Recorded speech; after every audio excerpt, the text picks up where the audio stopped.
eu sou o Padre Dirson Gonçalves, missionário redentorista, reitor aqui do Santuário Estadual de Nossa Senhora do Rossio, em Paranaguá. Estamos aqui mais uma vez chegando até você com o Papo Rossio. Esse projeto tem a intenção de entrevistar profissionais de várias áreas que o seu trabalho pode ser ligado àquilo que a igreja também trabalha através da fé. O dado da fé é importante, mas também essa área profissional que a gente geralmente entrevista faz parte para complementar, para ajudar também o ser humano no seu crescimento humano e espiritual. Nós já entrevistamos aqui o professor Rogério Leite, que é um personal aqui de Paranaguá. Já entrevistamos também o Dr. Victor Furigo, um nutricionista, que também nos ajudou bastante. E hoje teremos mais uma convidada. Mas antes de apresentá-la, eu gostaria de lembrar você, se você não se inscreveu ainda no nosso canal do YouTube, é simples, basta se inscrever no nosso canal e também acionar o sininho, porque toda vez que começar uma apresentação nossa, uma transmissão aqui do Santuário Estadual, você vai ser notificado aí onde você estiver. Também, além do nosso canal no YouTube, nós temos o Facebook e o Instagram do Santuário, que você também pode seguir a gente por lá. Todos os dias tem novidades, tem mensagens, tem os avisos principais, os acontecimentos principais aqui do Santuário Estadual de Nossa Senhora do Rossio. Que bom que você está aí. Também deixo a dica que depois desse vídeo, que você assistir tudo, você vai gostar, tenho certeza. Você pode compartilhar com as pessoas, pode indicar para os seus amigos, para os seus grupos de WhatsApp. Enfim, ajude a gente a tornar o nosso canal cada vez mais visualizado, mais conhecido, e assim também a imagem de Nossa Senhora do Rossio vai para mais lugares. Muito bem, hoje então, na terceira edição de nossa série do Papo Rossio, nós estamos recebendo aqui uma grande amiga nossa que faz parte aqui do santuário, da liturgia, ajuda muito a gente, e é uma psicóloga, a Carla Slongo. Então eu peço para a Carla, bem-vinda Carla, que bom ter você conosco. Peço para ela se apresentar aí, mais fácil para ela se apresentar, e já agradeço de antemão a sua presença. Eu que agradeço, Padre, parabéns pelo projeto, um projeto que leva aí de uma forma bastante acessível a informação e principalmente hoje a saúde mental, informação de saúde mental. Eu sou psicóloga clínica, devota de Nossa Senhora do Rossio, que é um grande questionamento para a ciência, a gente ser científico e religioso, é um desafio aí. Mas Nossa Senhora do Rossio está sempre presente, inclusive no meu consultório. Que bom. Carla, então você, na área da psicologia, nós estamos assim, trabalhando nas novenas aqui do santuário, o tema pela cura da depressão e dos males da alma. Esse é o nosso tema da novena. Só que a gente percebe que além de rezar, além de colocar nas mãos de Deus, na intercessão de Nossa Senhora, o acompanhamento psicológico, desculpe se eu não falar os termos corretos, mas a terapia, enfim, ajuda muito também, É de vital importância, Padre? A gente tem que compreender que a depressão, ela é multifatorial. Esse é o princípio para nós entendermos aí a depressão. Então, quando a gente diz multifatorial, a gente está dizendo que ela é composta por vários fatores que fazem o indivíduo adoecer.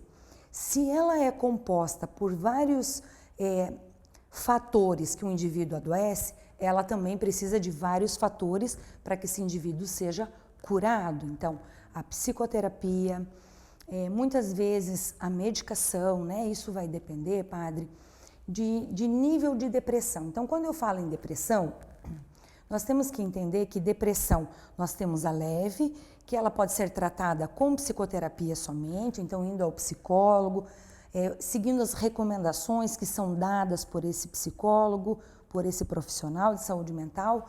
Então, a depressão leve, a gente tem essa condição. Ou ela é situacional, que é também na leve, Padre. Houve um episódio, esse indivíduo adoeceu, a perda de um ente querido, por exemplo, o luto, Ele fica deprimido e chega a entrar numa depressão. Mas com o passar do tempo, ele vai criando ferramentas, estrutura e consegue superar a depressão sozinho. Já na depressão moderada, Padre, que é onde a gente fica bastante alerta, onde o indivíduo vai tendo perda de aquisição, não tem mais vontade de trabalhar, de arrumar a casa, até sua higiene pessoal fica prejudicada nesse momento. Uma outra questão importante é a euforia nesse período. A gente, quando pensa em depressão, é levado a pensar que um indivíduo em depressão é aquele que está somente na cama. E não. Às vezes ele também pode estar tendo um quadro de euforia, que é comprar demais, comer demais, né? Fazer os abusos aí, agressividade, violência. São formas também que esse indivíduo pode estar demonstrando a depressão. E aí, nesse momento, a gente tem o uso da medicação. Então, quando eu digo multifatorial, a gente está falando de psicoterapia, de medicação, de alimentação, que teve um nutricionista aqui, né? Que também deve ter dado dicas da alimentação, que é importantíssimo nesse momento. A prática de exercício físico, higiene do sono. Então, olha quantas coisas a gente vai citando, amplo, né? E a gente conversava anteriormente de ir ao nutricionista, então precisa dessas orientações. A depressão, ela é multifatorial, padre, então olha quantos profissionais envolve aí. Nossa, é muito amplo. A gente, no senso comum, a gente pensa, deprimida, a pessoa que tem depressão é aquela que ficou triste e pronto. Não, mas é muito mais do que isso, né? Tem muitas consequências. A drogadição, padre, que a gente tem visto aí crescer absurdamente, né? Quantos pais adoecem porque os filhos entraram na drogadição? Mas talvez esses filhos também tenham entrado na drogadição por conta da depressão, né? De uma família desestruturada, de problemas que levam o indivíduo a adoecer. E aí usa a droga como válvula de escape, porque não consegue estruturar isso em palavras. Uma coisa puxa a outra coisa. Né? Isso. Até pouco tempo, depressão era tido assim, não era muito compreendido, não era muito aceito. Tinha gente que falava até que era frescura, né? A pessoa que está se fazendo. Mas assim, é bem recente, né? Assim, essa convicção, até na sociedade, no senso comum, de que é uma doença. Perfeito, padre. A sua colocação aí é um chamado à população, porque ainda no século XXI, em 2021, a gente ainda ouve que depressão é falta de ter o que fazer, né?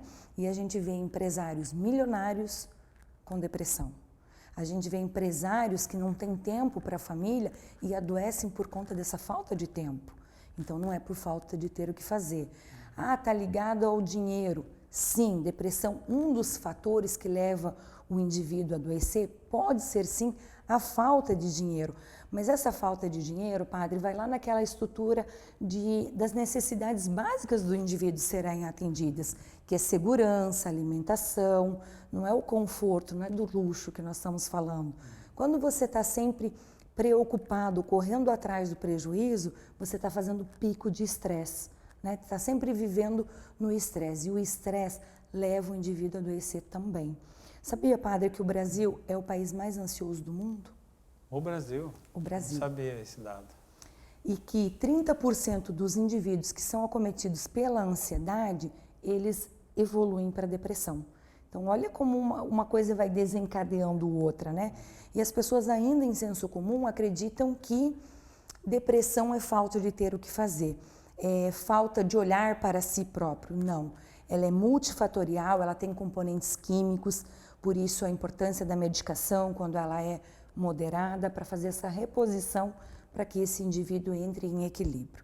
E outra coisa, padre, que eu gostaria de falar dentro dessa perspectiva é que psicologia e psiquiatria não é para louco, né? Sim. O senso comum ainda a gente ouve tem essa ideia, né? Esse estigma, né?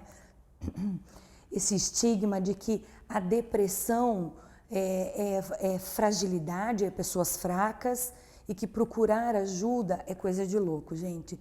Eu costumo dizer que louco é quem não vai, né? Quem precisa e não vai. Eu fiz, na verdade, todos nós, padres, quando a gente está no seminário, né, no processo de formação, a gente precisa fazer acompanhamento, né, psicológico e tal.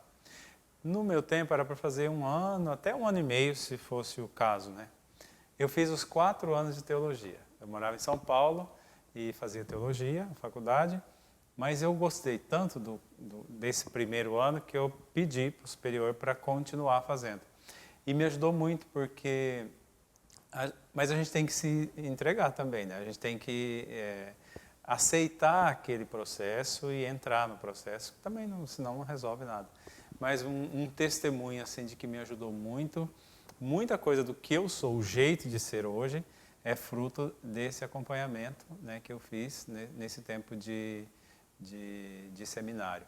E depois de padre, lá em Campo Grande, já estava com 14 anos de padre, faz recente, né?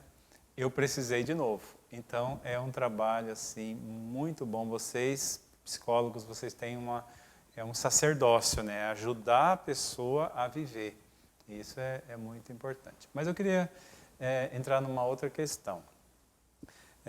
Eu discordo quando alguém fala assim, depressão, quando a pessoa é muito religiosa, né? Às vezes, depressão é falta de Deus, é falta de rezar. Eu, na minha ignorância, sempre digo, não é só isso. Por isso que a gente está rezando, mas também ouvindo os profissionais, né? Você que ao mesmo tempo é uma pessoa de fé, né? E é profissional. Eu estou certo ou estou errado nessa análise? Absolutamente correto, né, padre? Quando a gente diz que ela é multifatorial, a gente está dizendo que existem vários fatores na vida desse indivíduo que compõem a sua saúde mental. A religião faz parte dela. A religião é importantíssimo, gente, não se apartem da religião. Mas todo tipo de excesso, todo tipo de abuso ou de obsessão, como falamos em psicologia, traz aí um prejuízo, né, padre? Seja pela religião, seja pela sua fé, né? Deus capacitou os profissionais, como bem disse o padre, é um sacerdócio. Muitas vezes a gente diz não para a nossa família para poder estar ajudando a sociedade. Assim como a sua renúncia, né, padre, que eu acho belíssimo. Eu me lembro de um padre que disse uma vez, padre Armelindo, na igreja lá em Santa Felicidade, há uns 20 anos atrás, ele disse assim, quantos de vocês aqui criam os seus filhos para ser padre? Ninguém levantou a mão. E como é importante a gente ter padre na nossa sociedade, na nossa igreja. Padres capacitados, que tenham condições de uma homilia que a população compreenda, né? Inclusive, padre, eu sou sua fã na sua homilia, né? Obrigado. É muito bom de ouvir. E assim também os profissionais são capacitados na área de saúde, mas uma coisa não elimina a outra, né? A gente estuda e bastante para poder auxiliar na saúde mental. Na religião, quem vai auxiliar são os padres, são os pastores, conforme a sua religião, mas não evoluam para essa obsessão. Tem gente que é até dono da sacristia, né, padre? Sim, verdade, temos, infelizmente. E esquece que isso é de Deus. Exato. Nesse tempo de pandemia, a questão emocional das pessoas foi bastante atingida, né? A área emocional. E isso também colabora para que existam mais pessoas deprimidas, né? Ou pelo menos com alguns abalos emocionais. Padre, na saúde mental, nós estamos avaliando aí a pandemia como um evento comparado ao que foi a Segunda Guerra Mundial para a saúde mental. Olha que gravidade isso.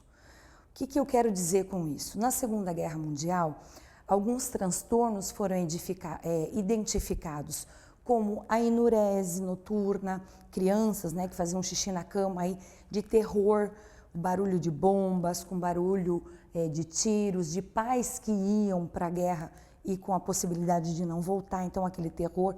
Muitas das patologias foram descobertas ou identificadas, né, pós a Segunda Guerra Mundial.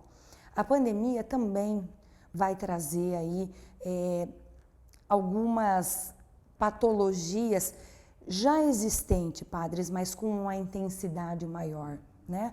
A ansiedade, hoje no meu consultório, é o que eu mais recebo, depressão e ansiedade. Em período de pandemia, que a gente fez atendimentos online e hoje volta para o presencial, faltam horários na agenda para a gente poder dar conta dessas pessoas, porque é um número bastante importante. E com relatos de que na pandemia isso se intensificou. E por que se intensificou? O terror, o medo da morte, né? O desconhecido, a privação de liberdade, porque tivemos toque de recolher, o ficar dentro de casa, e que isso movimenta o indivíduo a pensar sobre a sua própria vida. Será que eu mando tanto assim na minha vida? Será que toda essa construção financeira que eu fiz é suficiente para uma qualidade de vida? E aí colocou as pessoas para pensar, né? Construí tanto, mas não fui na casa dos meus pais, ou não fui na casa dos meus filhos, não curti os meus netos, preocupado em ganhar dinheiro. E quando se depara com a possibilidade de morte, que foi o que a pandemia trouxe, as pessoas ficaram aí amedrontadas. E o medo é um dos fatores que contribuem bastante para a ansiedade e para a depressão. Meu Deus, que conversa maravilhosa. A gente poderia ficar aqui o dia todo conversando, porque pelo menos a mim está me ajudando muito e com certeza para você também. Veja a importância de você se inscrever no nosso canal. Esse canal é uma forma de a gente chegar na vida de tantas pessoas. Além de você se inscrever, acionar o sininho para ser notificado quando a gente começar uma transmissão, você pode divulgar esse vídeo para muita gente. Eu tenho certeza que esse vídeo vai assim meio que viralizar, porque está muito boa a entrevista. Agora, como a gente tem que já caminhar para a finalização, eu queria pedir para você, Carla, deixar uma mensagem para quem está nos vendo agora. E a gente tem pessoas de várias idades, de várias situações, em vários lugares do Brasil que assistem esses vídeos. Fique à vontade para você deixar uma mensagem para todo mundo. Falando dentro da depressão aí, é importante nesse momento que a família olhe um para o outro, que as pessoas se conheçam dentro de casa. Conheçam a rotina, o comportamento, o humor de cada um que vive dentro daquela casa. Porque essa é a condição para você compreender se seu parente, se seu ente querido adoeceu ou não. Eu preciso conhecer a rotina, eu preciso conhecer o humor desse outro para que eu possa ajudá-lo e orientá-lo. A depressão, gente, às vezes o indivíduo, ou muitas das vezes, ele não percebe, ele não tem a condição de perceber que ele adoeceu. E ele precisa do apoio da família nesse momento. Muitas vezes a gente ouve assim, mas eu tenho que pegar pela mão para levar ao médico ou psicólogo se ele não vai. Sim, pegue pela mão, isso é ato de amor. Pegue pela mão, leve, marque a consulta, dê essa possibilidade da sua família, né, do seu ente querido, estar se tratando e buscando ajuda. Depressão é algo bastante sério, vem crescendo aí. Hoje nós temos 11 milhões e meio de brasileiros acometidos por essa doença. Então a importância de nós enquanto família, de nós enquanto igreja, ajudarmos uns aos outros. Muito bem. Eu acredito que muita gente vai querer procurar você, seguir você nas redes sociais. Não sei se você pode dizer, mas fique à vontade. Onde as pessoas podem te encontrar, te achar aí pelas redes sociais? Pelas redes sociais, né? O meu nome é Carla Chemuri Sequeleiro Slongo. Psicóloga Carla Slongo, tem a minha página, a gente também posta algumas coisas ali. Às vezes a gente não movimenta por falta de tempo, né, padre? E meu consultório fica ali no Centro Histórico, no Pezinho da Santa, em frente à Catedral. Isso aqui em Paranaguá, tá bom? Você que é da região, aqui em Paranaguá. A gente também faz atendimentos online, padre, e o atendimento online hoje é legal da gente comentar que é uma prática, tá? Regulamentada pelo Conselho Regional de Psicologia e pelo Conselho Federal de Psicologia. Então, busquem psicólogos que tem aquele númerozinho lá, padre, CRP, né? Que é o registro do psicólogo. Procura lá na internet se ele está ativo, se ele está operando aí, está de acordo com o conselho. Tá bem? Excelente, perfeita essa entrevista. Muito obrigado, fiquei muito feliz de ter você aqui. E eu acho que a gente pode até futuramente fazer mais entrevistas, mais conversas assim, porque isso ajuda muito, né? Eu espero que tenha ajudado você. E não se esqueça, mais uma vez vou pedir, se inscreva no nosso canal. Santuário do Rossio Paranaguá, é simples, você já pode seguir aí, você que está nos vendo pelo Facebook, é só ir lá no YouTube. E ajude a gente, divulgue essa entrevista, porque vai ajudar muitas pessoas. Um grande abraço para você, fica com Deus e até a próxima, se Deus quiser.